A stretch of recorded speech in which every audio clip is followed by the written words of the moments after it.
Welcome to Stretford, Paddock. I'm Ronaldo Brown, and this is the news at Old Trafford. And it feels like I've not done one of these in a while. And you know what? You know how I can tell? Because I'm not actually freezing my bollocks off. It's a little bit warmer, only a tad, but I'm not freezing my balls off, as I've just said. And no, that isn't a segue into another Manscaped ad. It's just a figure of speech. But anyway, I'm here for the news, and that's exactly what I'm about to give you. So the first story I'm going to talk about, a little Lisbon winger, Pedro Goncalves. On Pedro Goncalves, it's been reported on the Daily Telegraph by one of their reporters, Mike McGrath, that Man United's recruitment team have been looking at Sporting Lisbon Pedro Goncalves in their options for right wingers this summer.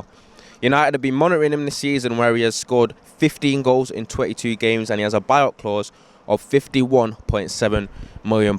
Obviously, 15 goals in 22 games is a very, very good output. He's very prolific and he's been doing quite well. And I think the last time that United bought anyone from Sporting Lisbon, I think it did turn out relatively well. So that could be a good omen, and maybe he could be a factor in convincing him to actually come and sign for United.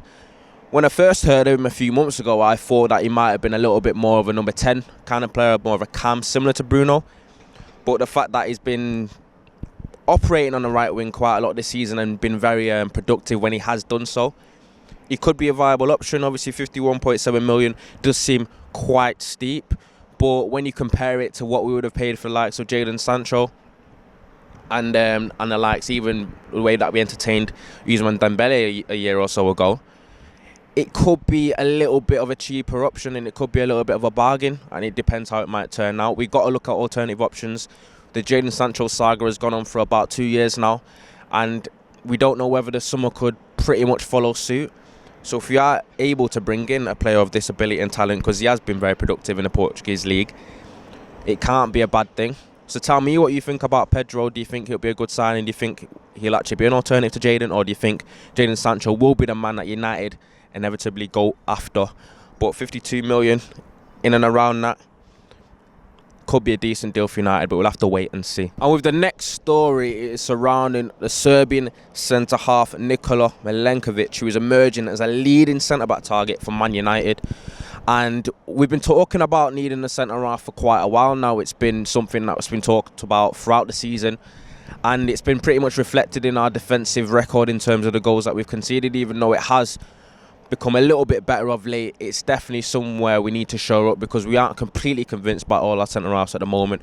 And what I did want to mention is, as United fans, I think we had certain areas of the pitch that we thought needed improving to a certain extent, but it seems as though as the season's gone on, more and more positions have become places of need in a way. I feel like there's not really an area in the pitch apart from left back that we can't improve to an extent, but it's just about picking a position that's the most important need, if you would say so. But I think Nikola Milenkovic, nicknamed the Serbian Beast, he's pretty much emerged as a pretty good target for us, and it's been reported, well, numerous reports in Italy, especially from calciomercato.com. Forgive me if that's not the correct pronunciation, but that's what it says here, where United have apparently already made contact with his agent Fali Ramadani, and the 23-year-old seems very, very keen on a move, and we'll have to see whether that actually materialises. Apparently it would only cost around 30 million, which for a centre-half these days, and especially a young one that's got a lot of potential, could bear a little bit of a bargain as well. And it's a story that we're going to have to keep a close eye on and see if that develops. We've seen the links with Koundé, we've seen the links with Koulibaly in the past, we've seen the links with Upamecano. I think a centre-half is definitely something that's probably going to be signed in the summer. It just depends on who, and who knows, it could be this man. So let me know what you think in the comments. Is he a player that you rate? Have you seen much of Fiorentina this season? And let me know what you think in the comments, and whether you think we'd actually end up signing him. Another interesting development is a man that we've been linked to for quite a while now, so there must be some substance to the story, and that is Jules Koundé, the centre-half from Sevilla. And it's been reported by The Sun, and you don't have to ask me about how credible you think that is, but we'll have to see. They have reported it anyway, and that's what we're here to do, is bring you what's been reported. And the centre-half is become a little bit more of a possibility, because it's been rumoured that Sevilla have lowered their asking price to around £50 million, and that has been slashed from what they were previously asking for him. And on one sense, you do look at it and think, United might have a little bit more of a chance now of signing him. They've slashed the price tag. It's going to be a little bit cheaper. But then on another hand, if you're being a little bit sceptical and you're being a little bit cynical, you're going to think, why have Sevilla slashed his price tag? Is it because they're not so keen on him? Are they desperate to get rid of him? Are they in need of money? Has he had a drop in form?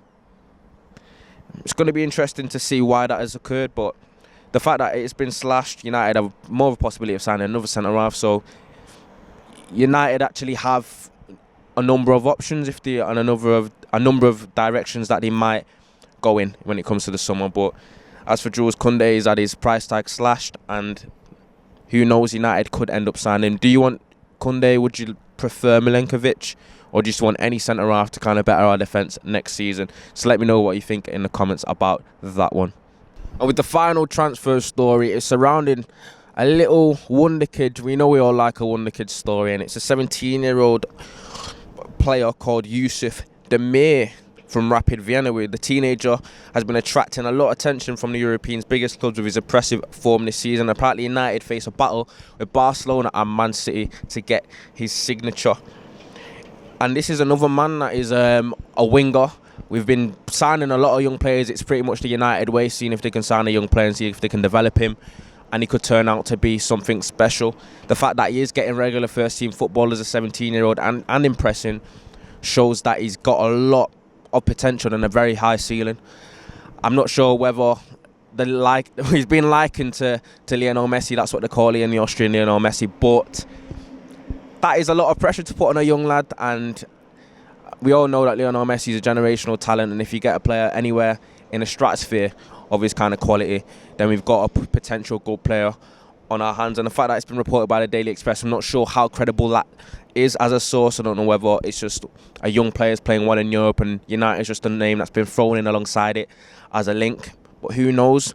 It's something that we do have to keep an eye on, because apparently his form is attracting attention. And thinking if any young players playing for the likes of Rapid Vienna or small caliber clubs in Europe, and they are young and they're playing great, then it's only right that they probably are going to garner some sort of transfer attention. And United have never been a club too shy in terms of taking a shot at a young forward or a young player and seeing how he can develop, with the likes of Amad Diallo and Pelestri that we've recently signed. So who knows, it could be something that materialises. So that's a winger, centre-half. I'd like to see United linked to a midfielder. But I think with the transfer season not too far away, with the season coming to a close now, I think that these stories are going to start to heat up a little bit, and United could be in for a busy summer, because I don't think that United are too far away from challenging if we get the summer right. And in terms of Milenkovic for being a Serbian beast, if he's anything like Nemanja Vidic, then we might be in for a decent player, but we'll have to see how that develops. But I'm Ronaldo Brown, and this has been News at Old Trafford. It's been good to be back, and stick with us. We've got the game tomorrow against AC Milan. Hopefully United get the job done. We'll be following it. We've got the watch along, we'll have the preview, we'll have the review, we'll have everything for you going into the weekend also. But this is Stretford Paddock. I'm Ronaldo Brown, as I've just said. This is the News at Old Trafford, and I'll see you next time.